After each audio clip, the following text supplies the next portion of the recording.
प्रिय भक्तों, आप सभी का स्वागत है आज की इस कथा में। आज है एकादशी, जिसका नाम है सफला एकादशी, पूष माह की एकादशी। तो उसकी आज हम आपको कथा सुनाने वाले हैं। एक बार महाराज युधिष्ठिर ने पूछा कि हे जनार्दन, पौष कृष्ण एकादशी का नाम क्या है, उस दिन कौन से देवता का पूजन किया जाता है और उसकी क्या विधि है, और कृपया आप मुझे बताइए। तो भक्त वत्सल भगवान श्री कृष्ण कहने लगे कि हे धर्मराज, मैं तुम्हारे स्नेह के कारण तुमसे कहता हूँ कि एकादशी व्रत के अतिरिक्त मैं अधिक से अधिक दक्षिणा पाने वाले यज्ञ से भी प्रसन्न नहीं होता हूँ। अतः इसे अत्यंत भक्ति और श्रद्धा से युक्त होकर करें। हे राजन, द्वादशी युक्त पौष कृष्ण एकादशी का महात्म्य तुम एकाग्रचित्त होकर सुनो। इस एकादशी का नाम सफला एकादशी है। इस एकादशी के देवता श्री नारायण है। विधि पूर्वक इस व्रत को करना चाहिए। जिस प्रकार नागों में शेषनाग, पक्षियों में गरुड़, सब ग्रहों में चंद्रमा और यवों में अश्वमेध और देवताओं में भगवान विष्णु श्रेष्ठ है, उसी तरह सब व्रतों में एकादशी का व्रत श्रेष्ठ है। जो मनुष्य सदैव एकादशी का व्रत करते हैं परम मुझे प्रिय है। इस व्रत का विधि अब मैं बताता हूँ।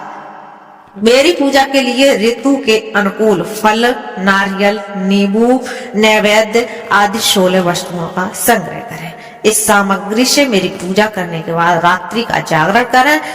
इस एकादशी के व्रत के समान यज्ञ, तीर्थ, दान, तप तथा कोई दूसरा व्रत है ही नहीं। 5000 वर्ष तक करने से जो फल मिलता है उससे भी अधिक फल सफला एकादशी का व्रत करने से मिलता है। हे राजन, अब आप इस एकादशी का इसकी जो कथा है वो सुनिए।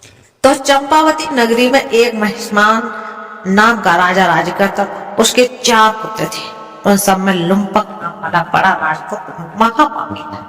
वह पापी सदा पर स्त्री और वेश्या का मन तथा दूसरे पूरे कामों में अपने पिता का धन नष्ट किया करता था। सदैव ही देवता, ब्राह्मण, वैष्णवों की निंदा किया करता था। तब राजा को बड़े पुत्र के ऐसे कुकर्मों का पता चला तो उन्होंने अपने राज्य से निकाल दिया। तब वह विचारने लगा कि कहाँ जाऊं और मैं क्या करूं। अंत में उसने निश्चय किया कि मैं चोरी करूंगा, और वह वन में रह पास नहीं, वह रात्रि में पिता की ही नगरी में, जहाँ उसके पिता राज्य करते थे, वही चोरी करने आते थे। प्रजा उससे तंग हो चुकी थी और उसे मारती और उसके जो चोरी करते थे उसे पकड़ लेती थी। लेकिन पिता की भयभीत होने से, उसका पिता राजा था इसलिए वो उसे छोड़ दी। वह वन में रहकर पशु आदि को मार कर खाता था। नागरिक और राज्य के कर्मी उसे जब भी पकड़ते तो बस वही राजा का है और उसे छोड़ देते। वन के एक अति प्राचीन विशाल पीपल का वृक्ष था। वन में लोग उसको भगवान के समान पूजा करते हैं। लोग पीपल की पूजा उसकी भी पूजा करते थे। जो उसकी प्रजा थी, उसी वृक्ष के नीचे जो वह महापापी को लड़का था उसका राजा का लुम्पक, वह वहां रहने लग गया उसी पेड़ के नीचे। इस वन को लोग देवताओं की क्रीड़ा स्थली मानते थे। लोग सोचते थे यहाँ देवता आते हैं। कुछ समय पश्चात क्या हुआ कि पूष कृष्ण पक्ष की 10वीं के दिन वह वस्त्रहीन होने के कारण उसके पास कोई कपड़े नहीं थे और सर्दी तो रहती ही है। वह रात्रि में सो नहीं सका और हाथ पैर उसके अकड़ गए और वह तड़पता रहा। सूर्योदय होते होते वह मूर्छित हो गया।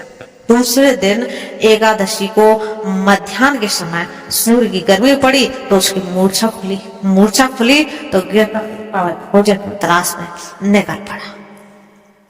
जब वह पशुओं को मारने में वह समर्थ नहीं रहा तो पेड़ों के नीचे गिरे हुए फल उठाकर वापस उसी पर वृक्ष के नीचे गया।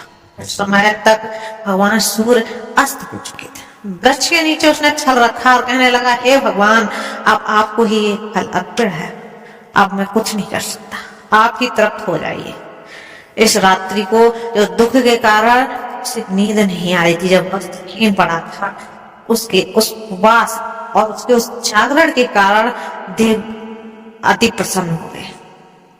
उन्हें लगा कि यह व्यक्ति एकादशी का व्रत रखा है और ये अति सुंदर जो उसके फल था वो उसने मुझे अर्पित किया। उसकी कृपा से, भगवान विष्णु की कृपा से उसके सारे पाप नष्ट हो गए। दूसरे दिन जब वह प्रातः उठा तो एक अति सुंदर घोड़ा अनेक सुंदर वस्तुओं से सजा हुआ उसके सामने आकर खड़ा हो। इस समय आकाशवाणी हुई कि हे राजपुत्र श्री नारायण, तेरे पाप नष्ट हो चुके हैं, अब तू अपने पिता के पास जाकर राज कर। ऐसी वाणी सुनकर वह अत्यंत प्रसन्न हुआ और दिव्य वस्त्र धारण करके भगवान आपकी जय हो कहकर अपने पिता के पास चला गया। उसके पिता ने प्रसन्न होकर उसे समस्त राज्य का भाषण दिया और वन का रास्ता लिया। अब लुम्पक शास्त्र अनुसार राज्य करने लगा। उसके स्त्री पुत्र आदि कुटुंब भगवान नारायण की पत्नी हो गए। वृद्ध होने पर वह भी अपने पुत्र को राज्यभार संभाल कर वन में तपस्या करने चला गया और अंत समय में वह बैकुंठ को प्राप्त हुआ। तो भगवान की ऐसी लीला, अतः जो मनुष्य इस परम पवित्र सफला एकादशी का व्रत करता है उसे अंत में मुक्ति अवश्य मिलती है। जो नहीं करते हैं वह पूंछ और सींगों से रहित पशुओं के समान होते हैं। इस सफला एकादशी के महात्म को पढ़ने से अथवा श्रवण करने से मनुष्य को अश्वमेध यज्ञ का फल प्राप्त होता है। प्रिय भक्तों, अगर आप हमारे चैनल पर नए हो, हमारे चैनल को सब्सक्राइब कर लें। अगर आप डेली राशिफल देख सकते हैं तो आपको हमारे चैनल पर मिल जाएगी, तो इसलिए आप हमारे चैनल को सब्सक्राइब करना ना भूलें। धन्यवाद।